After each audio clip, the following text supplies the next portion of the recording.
Invité dans Culture Média, sur Europe 1, ce jeudi 26 septembre 2023, Gérard Lanvin s'est confié sur sa rencontre avec Coluche et sur cette passion commune qui les avait rapprochés.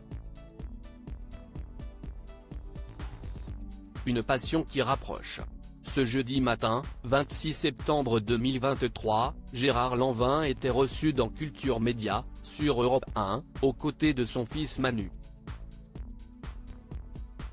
Les deux hommes assuraient la promotion de leur disque commun Ici-bas.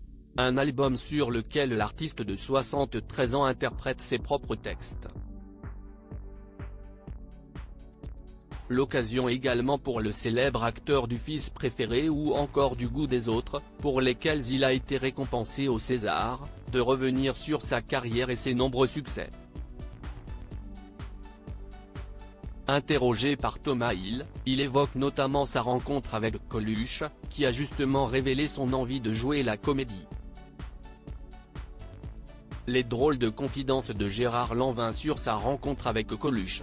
Après un court extrait sonore, Gérard Lanvin s'est livré sur la belle amitié qu'il entretenait avec Coluche. On était très liés, assure-t-il avant de s'épancher sur ce point commun qui les avait aidés à s'apprivoiser lorsqu'il était jeune. On s'est rencontrés par rapport à une Harley Davidson. On en avait tous les deux une. J'avais un stand au puce et il s'est arrêté, car à l'époque, les Harley n'étaient pas nombreuses dans Paris. Il m'a acheté une salopette, ça nous a rapprochés. Je lui ai demandé ce qu'il faisait dans la vie, il m'a expliqué qu'il faisait du café-théâtre et il m'a invité à aller le voir. Et mon aventure a changé. De forain, j'ai construit un café-théâtre qui s'appelle aujourd'hui Le Point Virgule, mais qui était, à l'époque, la Veuve Pichard, a-t-il raconté au micro d'Europe 1. Gérard Lanvin, présentateur sur Europe 1. La station évoque d'ailleurs de nombreux souvenirs pour Gérard Lanvin. Et oui, comme l'a rappelé l'animateur de Culture Média, le comédien a officié sur l'antenne d'Europe 1, à la fin des années 70.